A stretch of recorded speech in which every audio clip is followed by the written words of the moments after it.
Hello again, it's Linda Ockwell-Jenner here, co-founder of the Small Business Community Network with another SBCN Small Biz Perspectives.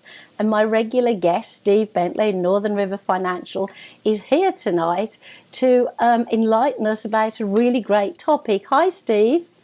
How are you tonight? I'm doing really well. I'm a little bit tired. You're going to ask me. Yes, I spent the weekend in Montreal.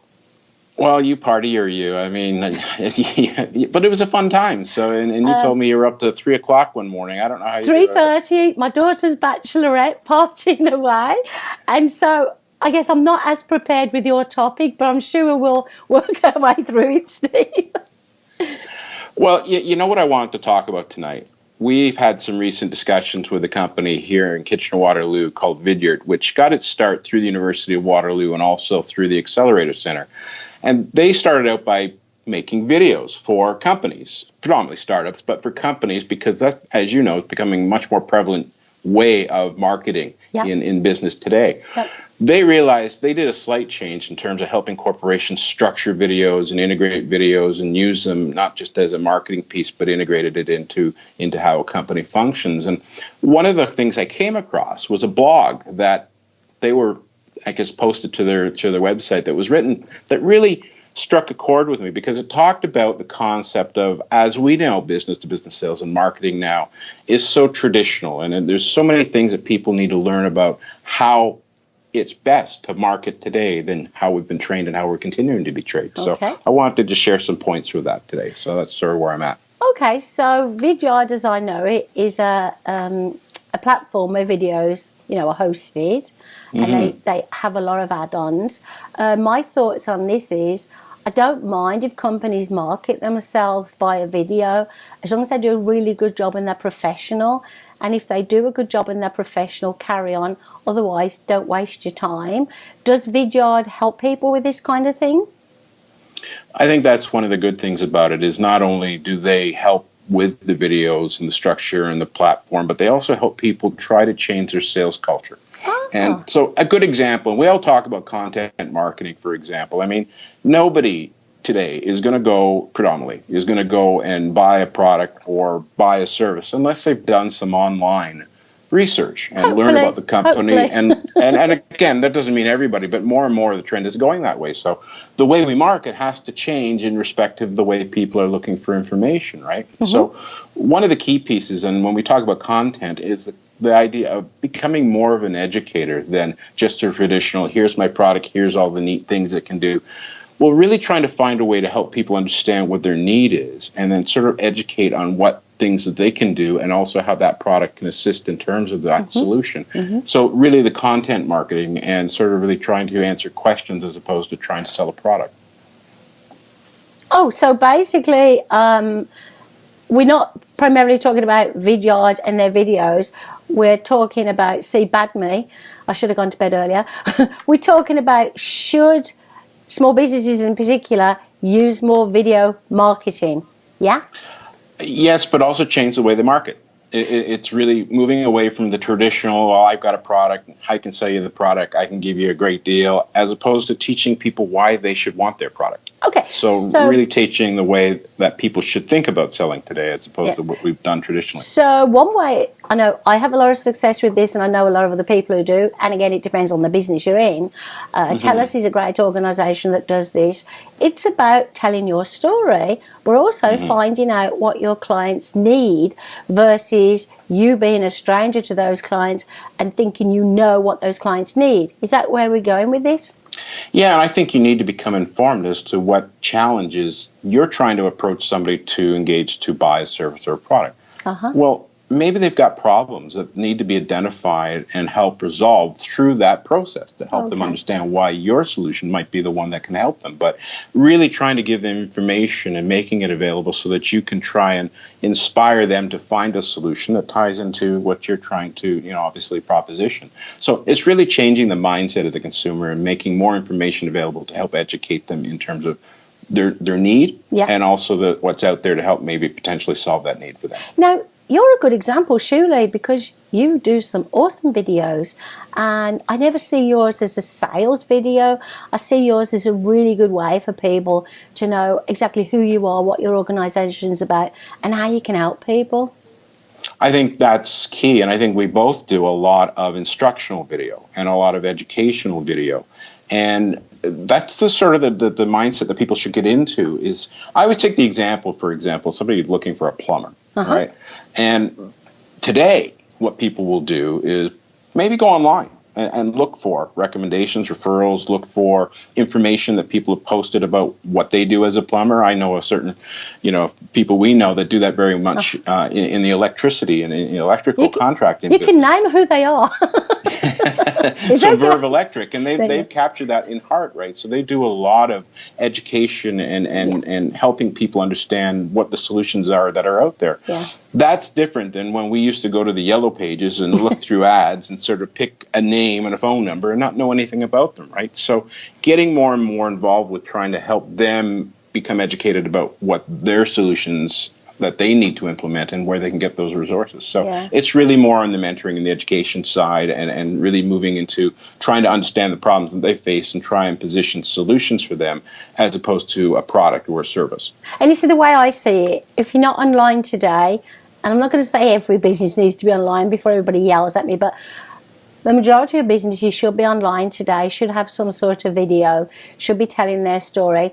Because basically it's about trust, and there are so many small businesses today, not plumbers. Trying to find a plumber or a tradesperson is really difficult, good for them, but most businesses have so much competition, and it's not that we should be scared of competition, it's the fact that I like to deal with a certain kind of personality. I'm not price conscious, I'm loyal. Someone might be looking for a certain price and personality. So by doing these videos, these new way marketing videos, is a good way for us to see what kind of person we are going to be dealing with. I mean, that's my idea.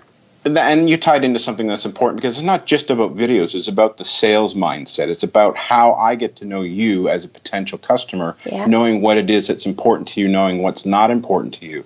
The video is an educational, it's a tool, but it's just the mindset of the salesperson changing to say, okay, I'm not just going to try and find a warm body to sell to. I want to find people that I understand and that I can help introduce solutions into their situation, because I do understand the need and I do understand what's important to them and what's not important to them. I think it's important, people try and dance around sales, right?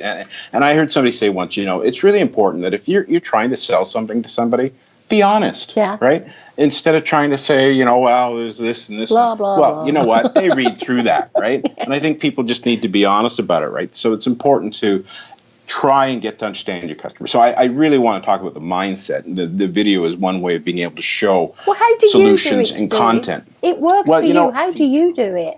Well, certainly, if you're talking about the front end side of it, it's important to get to have an understanding of what and who your client is, right? Potential client. And there may be some people, and we've talked about this before, where it isn't a fit, but you need to know that what you can offer them is what's going to help them in their own situation. So for us, it's to find out more about what person is needing, or maybe helping them understand what they need. How do you find out about your people in particular? Well, I'm getting to that. So my point is, absolutely. So a lot of people we source by networking and prospecting and involved in charitable activities. But my point, though, is when we initially meet with somebody as a prospective client, we don't start other than trying to understand what they need and helping them understand maybe what they don't know that they need. So trying to get into that mindset, trying to understand them, as opposed to just trying to put a product in front of people.